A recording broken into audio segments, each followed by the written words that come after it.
ये ज़िंदगी है, यहाँ उलझना भी पड़ेगा, फिर सुलझना भी पड़ेगा, बिखरना भी पड़ेगा और फिर निखरना भी पड़ेगा। नमस्कार दोस्तों, स्वागत है आप सभी का स्टडी विद ज्ञान प्रकाश में। आज 29 जनवरी है। आइए शुरू करते हैं आज के दैनिक रोजगार समाचार। तो सबसे पहले देखते हैं 29 जनवरी को इतिहास के आईने में। तो दोस्तों आपको बता दें कि आज ही के दिन 1528 में भारत में मुगल साम्राज्य के संस्थापक बाबर ने मेवाड़ के राजा राणा सांगा को पराजित कर चंदेरी के किले पर कब्जा जमाया था। और दोस्तों आज ही के दिन 1780 में जेम्स अगस्टस ने भारत का पहला अखबार हिकी द बंगाल गजेट अंग्रेजी भाषा में प्रकाशित किया था। तो ये दो बड़ी खबरें हैं जो कि आज के इतिहास से संबंधित हैं। अब आइए आगे बढ़ते हैं और चलते हैं दैनिक रोजगार समाचार पे।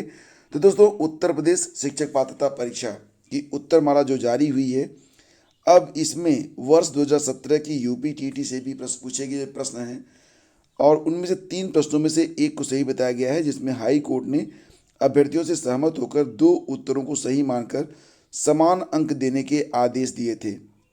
इसके अलावा अन्य उत्तरों को लेकर स्थिति आपत्ति निस्तारण के बाद स्पष्ट हो सकेगी।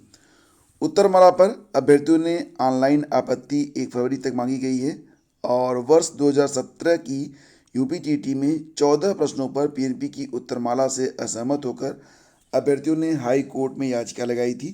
मामला डबल बेंच तक गया था, जिसमें 3 प्रश्नों के 2 उत्तर सही माने गए थे, बाकी उत्तरों पर कोई बदलाव नहीं किया गया था। यह विवादित प्रश्न वर्ष 2021 की यूपीटीटी के प्रश्न पत्र में भी आए। बाल विकास एवं शिक्षण विधि विषय में निम्न में किसका नाम सुजनन शास्त्र के पिता से जुड़ा हुआ है? इसमें हाई कोर्ट ने गाल्टन और क्रो दोनों उत्तरों को सही माना था। इसी प्रकार एक और प्रश्न, घास भूमि क्षेत्र के परितंत्र के खाद्य श्रृंखला के सबसे उच्च स्तर का उपभोक्ता होता है। इसमें पीएनपी ने मांसाहारी को सही माना, जबकि हाई कोर्ट ने 2017 में इस प्रश्न में मांसाहारी के साथ जीवाणु को भी सही मानते हुए दोनों उत्तरों पर समान अंक देने का आदेश दिया था। इसी तरह एक अन्य प्रश्न, आँख की किरकिरी होने का अर्थ है। प्रश्न पर हाई कोर्ट के आदेश पर अप्रिय लगना और इसी के साथ साथ एक और विकल्प कष्टदायी होना, दोनों को सही माना गया था। कौशाम्बी में सहायक अध्यापक अनिल कुमार पांडे का कहना है कि 2017 की यूपीटीटी में कोर्ट जा चुके इन प्रश्नों को 2021 की परीक्षा से हटाकर कोर्ट जाने की संभावना को रोका जा सकता था या कम किया जा सकता था। फिलहाल फ्रेंड्स कोई भी बात हो, लेकिन आपसे यही कहना चाहेंगे कि अगर कोई अभ्यर्थी इन प्रश्नों को देखते हुए यही लगता है कि अगर किसी भी अभ्यर्थी का 3 या 4 अंकों से अगर आपको लगता है कि आपका यूपीटीटी रुक रहा है, तो आश्वस्त रहिए। यहाँ पर मुझे लगता है कि जब प्रत्यावेदन जाएंगे यानी कि आपत्तियां दर्ज होंगी तो कम से कम 3-4 अंक बढ़ जाएंगे। तो 3-4 अंकों से जिनकी यूपीटीटी रुक रही है वो लोग निश्चिंत हो सकते हैं इन प्रश्नों को देखते हुए कि 3-4 अंक बढ़ेंगे, क्योंकि हाई कोर्ट के द्वारा इन प्रश्नों के 2 उत्तरों को सही माना गया है। तो हो सकता है कि कॉमन अंक मिल जाएं और 3-4 अंक जिनके कम हैं, अभी जो लोग अपने कट ऑफ से 3-4 अंक दूर हैं, हो सकता है कि उनको जो है राहत मिल जाए। तो 3-4 अंक अगर आपके कम हैं तब आपको अभी जो है बिल्कुल उम्मीद रखनी है। आगे बढ़ते फ्रेंड्स, आपको बता दें कि मुख्य सचिव दुर्गा शंकर मिश्र राज्य लोक सेवा आयोग यानी कि यूपीपीएससी और अधीनस्थ सेवा चयन आयोग यूपी की भर्ती गतिविधियों की समीक्षा करेंगे। दोनों ही आयोगों से पिछले 5 वर्ष में किए गए कार्यों और उपलब्धियों की रिपोर्ट तलब की गई है। तो पिछले 5 सालों में यूपीपीएससी और यूपी ने कितनी नौकरियां दी हैं, कितनी भर्तियां निकाली हैं, इसकी पूरी समीक्षा होगी। शासन के एक वरिष्ठ अधिकारी ने बताया कि मुख्य सचिव ने 1 फरवरी को दोनों ही आयोगों की समीक्षा का कार्यक्रम तय किया है। वे आयोग से तय वार्षिक लक्ष्यों और उनके सापेक्ष प्राप्तियों की समीक्षा करेंगे। वर्ष 2017 से अब तक की गई नियुक्तियों के ब्यौरे और उस संबंध में की गई कार्रवाई पर बिंदुवार टिप्पणी मांगी गई है। दोनों ही आयोग के सचिवों को इस संबंध में तैयारी के निर्देश दिए गए हैं। देखिए दोस्तों, बात करें अगर हम यूपी के बारे में, तो अधीनस्थ सेवा चयन आयोग ने 5 वर्ष में 18,922 अभ्यर्थियों को नियुक्ति दी और इसमें ज़्यादातर को नियुक्ति पत्र वितरित किए जा चुके हैं। आयोग ने प्रारंभिक अर्हता परीक्षा के आधार पर दिनांक दिसंबर 2021 व जनवरी 2022 में स्वास्थ्य कार्यकर्ता के 9,212, राजस्व लेखपाल के 8,085, अनुदेशक के 2,504, कुल 19,801 पदों पर भर्ती का विज्ञापन निकाला है। इन पदों पर भर्ती प्रक्रिया जारी है। आयोग ने कई सुधार लागू किए हैं, इसकी भी जानकारी मुख्य सचिव को प्रदान की जाएगी। और दोस्तों आगे बढ़े तो चलते हैं अगली खबर पे। अब देखिए स्कूल कॉलेज अब 6 फरवरी तक बंद रहेंगे। कोरोना संक्रमण की रोकथाम के लिए शासन ने सभी शैक्षणिक संस्थानों को आगामी 6 फरवरी तक पूर्णतया बंद रखने का आदेश दिया है। इसमें प्रदेश के सभी स्कूल कॉलेज और विश्वविद्यालय शामिल हैं। इस दौरान ऑनलाइन कक्षाएं पहले की तरह जारी रहेंगी। अपर मुख्य सचिव गृह अवनीश कुमार अवस्थी ने शुक्रवार को इस संबंध में आदेश जारी किया है। इससे पहले 22 जनवरी को जारी आदेश में सभी शैक्षिक संस्थानों को 30 जनवरी तक बंद रखने को कहा गया था और 16 जनवरी को जारी आदेश में 23 जनवरी तक बंद रखने का आदेश दिया गया था। तो फिलहाल अब सभी जो शैक्षिक संस्थान हैं वो 6 फरवरी तक के लिए बंद कर दिए गए हैं। और इसके बारे में थोड़ा सा आश्वस्त होने के लिए आप संबंधित अधिकारी से भी संपर्क कर सकते हैं। देखिए फ्रेंड्स, रेलवे भर्ती बोर्ड की परीक्षाएं, उसके बाद जारी हुए परिणाम के बाद हुए हंगामे से आप सभी लोग बिल्कुल अवगत होंगे।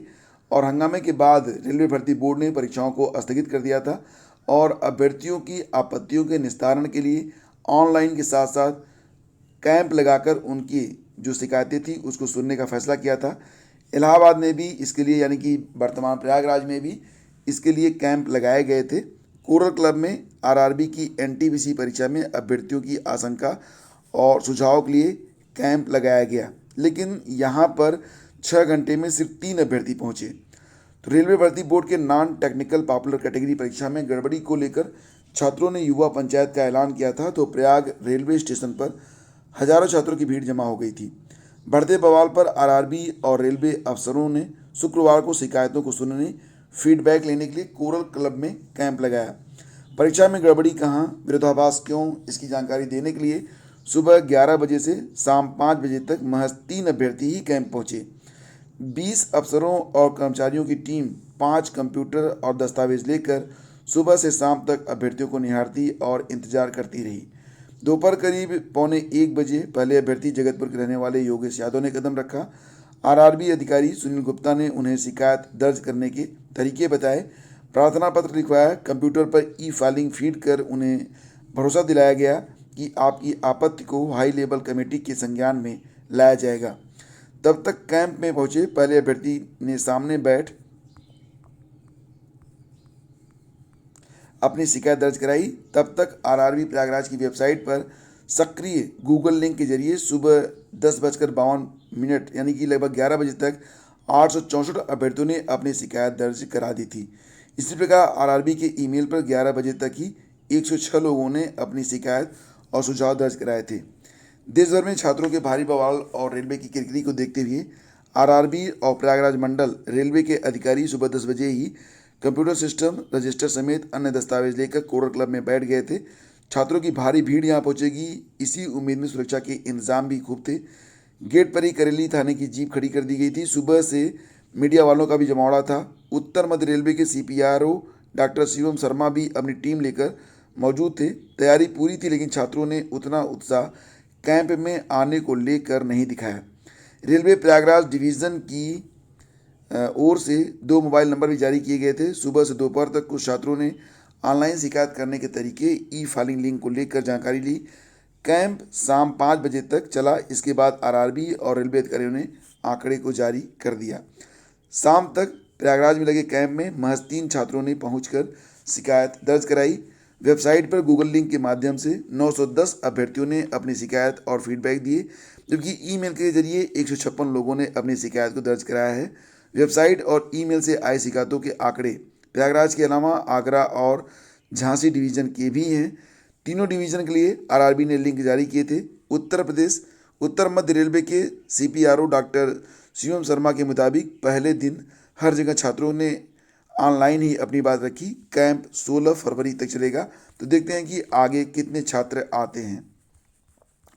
और यूपी बोर्ड की समय सारणी मार्च में की जाएगी जारी। तो दोस्तों, यूपी बोर्ड की हाई स्कूल और इंटरमीडिएट की समय सारणी प्रदेश में नई सरकार बनने के बाद ही जारी हो पाएगी। बोर्ड ने 14 अगस्त को जारी अपने शैक्षणिक कैलेंडर में मार्च अंत से लेकर 10वीं 12वीं की परीक्षाएं प्रस्तावित की थी, लेकिन फिलहाल जैसा कि आप जानते हैं परीक्षा की समय सारणी पर कोई निर्णय आने से पहले ही प्रदेश में आचार चुनाव संहिता लागू हो गई है।